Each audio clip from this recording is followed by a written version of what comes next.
I think it's very important to keep the issue alive in a way. I think it's very important just to show solidarity. I'm not pretending to be a spokesperson for the crisis, but I think that it's something I'm very interested in. I get drawn to sort of extreme situations. I think it's something that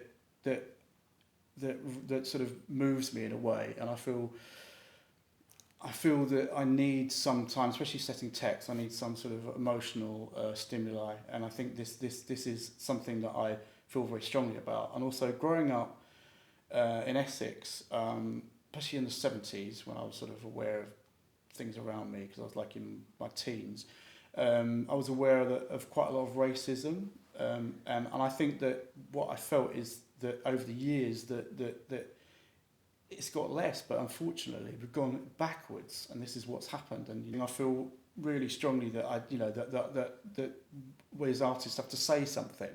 I feel that I want to stand up, because I just think about my kids' future, and I think it's at the moment it's incredibly bleak.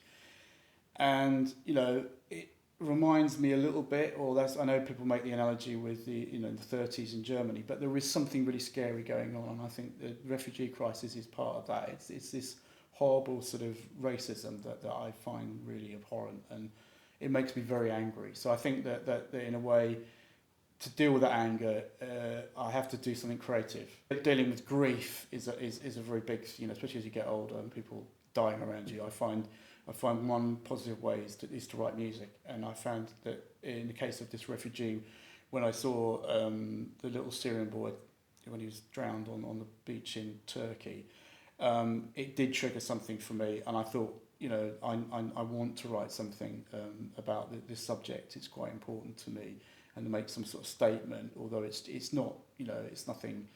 I'm not trying to change anything. I just want to I just want to sort of have some sort of solidarity with refugees, but also with the whole climate at the moment. This right wing stuff that's going on is frightening, frightening for everybody. I think who thinks that everybody is the same. I have that old fashioned maybe socialist thing, is that everybody's equal, and I can't believe it when other people don't treat you as an equal, or treat other people, women, different. The racism and stuff is just, it makes my blood boil, and I think going on marches is a help, and I would do things like that. But I think doing something creative to show that sort of flow of energy, rather than sort of smashing things up, is a way of I don't know. It's a very powerful thing, and I suppose that's what triggers me creatively.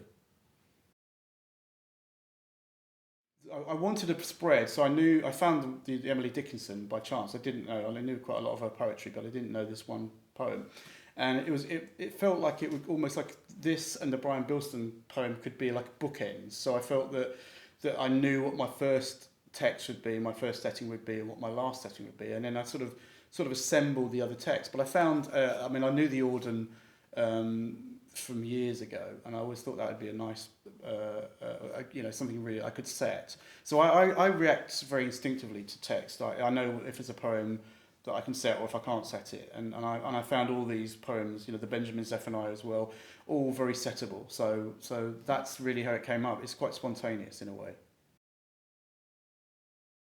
I look for contrast. That's what I want to do, because I think the idea that every movement is too similar is a problem for me. So I'm looking for contrast in a way, and I want it to be a proper cycle. That I do think about I think particularly about fast and slow, which sounds like quite a trite thing to say, but it's very important that the slow movements have enough fast movements to contrast it. So I'm always thinking, sometimes I didn't quite know what I knew what the first and last movement, but the middle movements I'd sort of jigged around a little bit, and so that those sort of contrasts are very important to me. So the Auden is very jazzy, because it says blues, and it's so certain things are very important that I just sort of look. So I look for texts that don't really have a lot in common, so that I can build it up.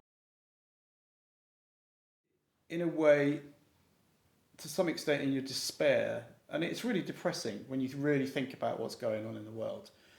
Um, I try not to sort of, because as a composer, it's very solitary, and you think about things. I mean, I'm not saying you think about things more than anybody else. It's just that it's the same with poets in a way. It's a strange profession, but I also want to respond to something that is current as well. So I feel that the poets have done that, and I'm thinking, I'm adding another layer, which is always tricky, because the other thing about poetry is that the richness of the language and the musicality of poems, you're adding something, onto that as well, which is quite tricky. I find that sort of hard in a sense. A simpler poem, which is what I've got in a way. So something like simpler, I mean more straightforward, more like a pop song. The Benjamin Zephaniah is a good example of that, because it's accessible in a really good way. So I'm sort of looking for things that have got that sort of rhythm. That's very important to me. But I think that it's hard. But I think in a sense, I have to get over this sort of anger, and to get over this sort of despair. I feel that for myself, I have to. I suppose I have to write music. Maybe it does come out of despair and anger. I don't know. I hope not. It's not just that. But I think in the case of a subject like and the refugee crisis, I think that seems to be a positive way of dealing with it personally. The first with the Emily Dickinson setting. Is just really like a prelude. So it's quite a short text, as a lot of Emily Dickinson poems are, and it's very much a fanfare. The second movement, the Benjamin Zephaniah, in a way, is sort of grouped a little bit with the Auden Refugee blues. So it's a bit more upbeat again, but and jazzy. The fourth movement is an interlude. I thought it'd be good to give Allan Clayton a rest. So I think it is, because it's quite a big sing. And the last movement, the fifth movement, the Brian Bilston poem, is actually the most substantial. It's the longest setting. And of course, this is the tricky one, because of the way the poem is. If you read it one way, it's sort of a complete contrast. It's very clever, but whether this will work live is another thing. But so it's obviously is darker, the first half, and of course it's much more optimistic, because obviously the second part of the poem is what I do believe. So it's interesting to see, because it reads well, but whether it sets well is, to be honest, it's the jury's out on that one. But I think it's good to take risks. When I set text, it is a spontaneous thing. So I do think about word painting, but at the same time, you can take word painting a bit too far. So I always think that if people are talking about things going up and down, I know it sounds really strange, but I quite often deliberately go against that, because I think it's like it's sometimes it's almost crude in that way. So I think there has to be a certain amount of word painting, but I think I don't overdo it. But I think more when I start to set it, I think about in the case of certainly these poems, there's a mood, there's a general feeling either of quite often, especially in the last piece, a move from darkness to light, because of the way that text is. And in the case of the Auden, the blues, just to have it sort of, I always knew that I had a snatch of an idea that was quite sort of bluesy. So it's not obviously bluesy, but it's certainly, the title straight away told me that that's what I wanted to do. So things sort of provoke ideas.